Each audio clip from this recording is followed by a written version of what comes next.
Third generation, these cephalosporin have assumed an important role in the treatment of infectious disease, although they are less potent than the first generation cephalosporin. ठीक है, क्या है कि भाई ये first generation cephalosporin से less potent होता है, लेकिन ये इन्फेक्टियस डिजीज़ को अफेक्ट करता है, जो इन्फेक्शन कॉज करने वाले जो बैक्टीरिया होते हैं उन पर अफेक्ट करता है, लेकिन ये फर्स्ट जनरेशन से लेस पोटेंट होता है। हमें पता है फर्स्ट जनरेशन पेनिसिलिन जी के टाइप के जो होते हैं वो होते हैं, जैसे फर्स्ट जनरेशन में हमारे पास आता है सिफाजोलिन, सही है, सिफालेक्सिन, तो ये सब जो फर्स्ट जनरेशन के एंटीबायोटिक है, तो ये जो हैं वो ज़्यादा पोटेंट होते हैं as compare to third generation के। ठीक है, यहाँ पे लिखा हुआ अगेंस्ट, लेकिन किसके अगेंस्ट ज़्यादा पोटेंट होते हैं? मासा। ठीक है, मासा हमने क्या पढ़ा था? मिथिसिलिन सेंसिटिव स्ट्रेप्टोकोकस ऑरियस। ठीक है, तो ये मासा। The third generation cephalosporin have enhance activity against the gram negative bacilli. ठीक है, इसका बेसिलाई पे इफेक्ट ज़्यादा होता है। बेसिलाई पता है, रॉड शेप, रॉड, ठीक है, बेसिलाई होता है बेसिकली रॉड शेप। ठीक है, रॉड शेप बैक्टीरिया जो होते हैं, अगर जिन्होंने माइक्रोबायोलॉजी की लैब करी है तो उनको समझ आ रहा होगा कि रॉड शेप का क्या मतलब है, रॉड शेप बैक्टीरिया कैसे होता है, और कॉक्साइड जो होते हैं पूरे गोल होते हैं। तो ये जो है, जो सेफेलोस्पोरिन का थर्ड जनरेशन है वो लेस पोटेंट होता है। ठीक है, वो ये जो सेफेलोस्पोरिन का थर्ड जनरेशन है ये लेस पोटेंट होता है as compare to first generation के। ठीक है, किसके अगेंस्ट? मासा के अगेंस्ट। तो अगर मासा अगर है तो हम क्या देंगे? फर्स्ट जनरेशन देंगे। अच्छा भाई, थर्ड जनरेशन हम फिर किसको देते हैं, कौन से बैक्टीरिया के लिए? हम देते हैं ग्राम नेगेटिव बेसिलाई के लिए। अच्छा, फिर है हमारे पास सेफ्ट्राइएक्सोन, ठीक है, और हमारे पास है सेफोटेक्सिन। ठीक है, ये दो एंटीबायोटिक है तो बहुत ज़्यादा यूज़ होते हैं, बहुत ज़्यादा यूज़ होते हैं। ठीक है, थर्ड जनरेशन से have become the agent of choice in the treatment of meningitis. Meningitis हमने पढ़ा था, बहुत से बैक्टीरिया कॉज कर सकते हैं मेनिंजाइटिस, लेकिन जो सबसे ज़्यादा कॉज करने वाले था वो था नाइसीरिया मेनिंजाइटिस। ठीक है, वो बैक्टीरिया कॉज करते थे इसको। तो इसकी ट्रीटमेंट के लिए हम क्या देते हैं? ये दो एंटीबायोटिक देते हैं। ये जो मैं बता रहा हूँ ना, इसको साथ साथ अगर आप लिखते रहेंगे तो बहुत ही इंपॉर्टेंट होगा। अच्छा, ये पांचवा पॉइंट है ना, ये मोस्ट इंपॉर्टेंट पॉइंट है, इसको ज़रा समझिएगा। कह रहा है कि थर्ड जनरेशन सेफेलोस्पोरिन जो है must be used with caution as they are associated with the significant collateral damage। ठीक है, ये थर्ड जनरेशन से पैरास्पोरिन है, ये देने के बाद हमें ये डर होता है कि कोलेट्रल डैमेज कर देगा, इंक्लूड क्लोस्ट्रीडियम डिफिसिल इन्फेक्शन। ठीक है, अब ये क्या होता है ज़रा हम देखते हैं।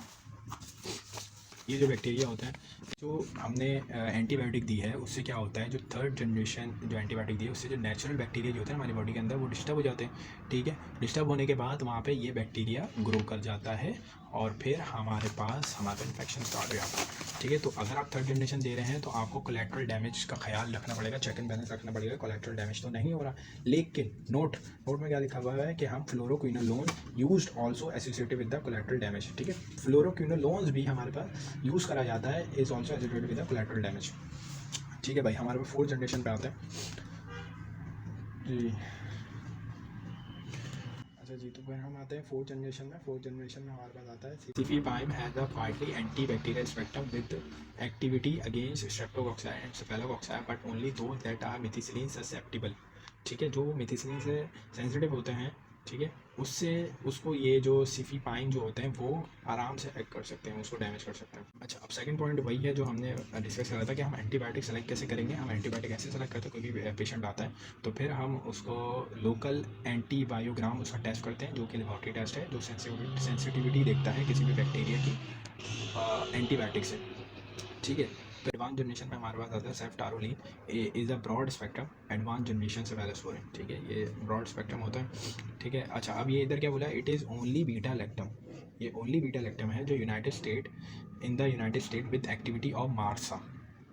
ठीक है, जो मार्सा को अफेक्ट करता है, कौन सा? सेफ्टारोलिन, लेकिन यूएस के अंदर। ठीक है, मार्सा क्या है आपको याद होगा, मिथिसिलिन resistance Streptococcus aureus.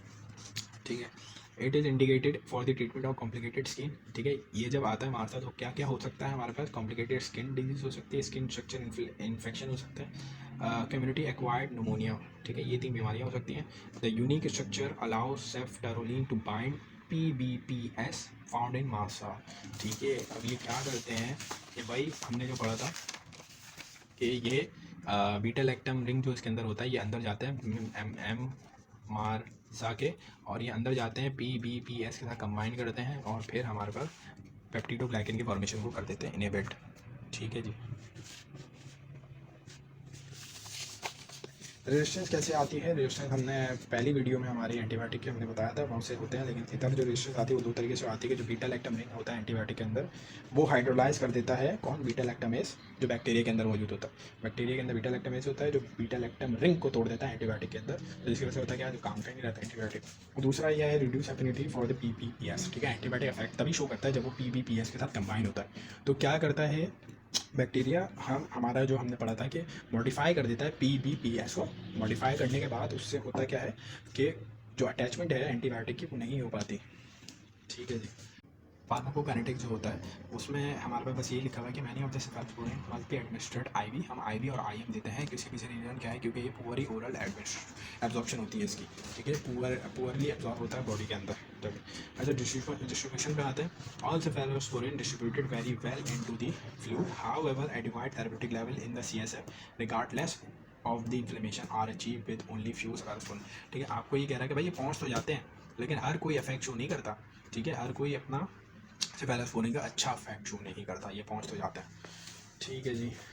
For example, अच्छा ये जो एग्जांपल है ये आप पढ़ सकते हैं तो आपको थोड़ा आइडिया होगा, उससे पढ़िएगा, ये आपका टास्क है, ठीक है। एडवर्स इफेक्ट पे आते हैं। एडवर्स इफेक्ट में आपके पास यही है, स्टीवन जॉनसन सिंड्रोम है, ये सब। अच्छा जी, अब ये जो डायग्राम है ये बहुत इंपॉर्टेंट है। ये जो डायग्राम है ये बहुत इंपॉर्टेंट है। इसमें फर्स्ट जनरेशन और second generation, third generation, fourth generation और एडवांस जनरेशन के बारे में बताया गया। हम एक काम करते हैं, नीचे से शुरू करते हैं। एडवांस जनरेशन सेफ टेरोलिन, ठीक है। सेफ टेरोलिन जो है वो हमारे पास मार्सा, जो हमने यहाँ पढ़ा था, मार्सा जो यूनाइटेड स्टेट में मार्सा के लिए यूज़ करा जाता है। फोर्थ जनरेशन पे आते हैं, इसका नाम है सिफिपाइन, ठीक है। ये अगेंस्ट इस बैक्टीरिया के होता है। अच्छा, ये बैक्टीरिया क्या कॉज करता है ज़रा हम देख भी लेते हैं, ठीक है जी। ये कॉज करता है ब्लड स्ट्रीम इन्फेक्शन कॉज करता है, ठीक है, ये वाला बैक्टीरिया। तो फिर हम उसमें फोर्थ जनरेशन देते हैं। थर्ड जनरेशन सबसे ज़्यादा आजकल यूज़ हो रहा है, तो ये भी सही बात नहीं है क्योंकि इससे हमारे पास जो बैक्टीरिया है वो रेजिस्टेंट हो जाएंगे, तो फिर हमारे पास कोई ऑप्शन नहीं रह पाएगा, ठीक है। थर्ड जनरेशन के ये टेबल है, ये बहुत इंपॉर्टेंट टेबल है। अगर आप ने जितना अभी तक समझा, अगर वो फिर अगर इसको पढ़ेंगे तो ये बता देते हैं सिर्फ जो सिफालेक्सिन जो है वो यूज़ करते हैं हम ओरल एडमिनिस्ट्रेशन ट्वाइस, हम 2 दफ़ा देते हैं ओरली देते हैं। किसके लिए देते हैं? अफेक्टिव अगेंस्ट द फायरेंजीआइटिस, ठीक है, इन्फ्लेमेशन ऑफ द फेरिंग्स, ठीक है, फेरिंग्स की इन्फ्लेमेशन होती है। तो आई होप सो आपको समझ आया होगा। अगर आपको कुछ समझ नहीं आया करे, देखें ये बहुत ज़्यादा कॉम्प्लेक्स टॉपिक है, इसको आहिस्ता आहिस्ता करके जो मैं एक बात बोलूँ उसको पॉइंट्स में लिख लिया करें पहले, या लिखन कॉर्ड है तो मार्क कर लिया करें, फिर याद करके इसको दोबारा लिखा करें, ठीक है। इसी तरीके से याद होगा। और उसके साथ बिताओ, अगर आपके पास मौका मिला हुआ है कि आप जो है वो कम्युनिटी फार्मेसी या हॉस्पिटल फार्मेसी में काम कर सकें, तो आपको अंदाज़ा होगा कि किस तरह बहुत आसानी से याद हो जाएंगे। अभी स्टडी लेवल पे ये सब मैकेनिज्म कि कौन क्या करता है, क्यों हमने फोर्थ जनरेशन पे आए, क्यों हम फिफ्थ जनरेशन पे आए, मतलब एडवांस जनरेशन पे आए, क्यों फर्स्ट जनरेशन यूज़ नहीं कर रहे, क्यों सेकंड जनरेशन यूज़ नहीं कर रहे, तो ये रीज़न पूछे जाते हैं पेपर में। और हम रेजिस्टेंस कैसे कॉज होती है जो हमने यहाँ पढ़ा था, तो वो क्यों आती है, ये हम ओरली ज़्यादा अच्छा से पहले उसको यूज़ करते हैं, या ओरली ज़्यादा अच्छा होता है कि IV होता है, तो ये सब हमारे पास सवाल पूछे जाते हैं, ठीक है। तो फिर इंशाल्लाह हम जो आगे कवर करेंगे इंशाल्लाह नेक्स्ट वीडियो में। अल्लाह हाफ़िज़।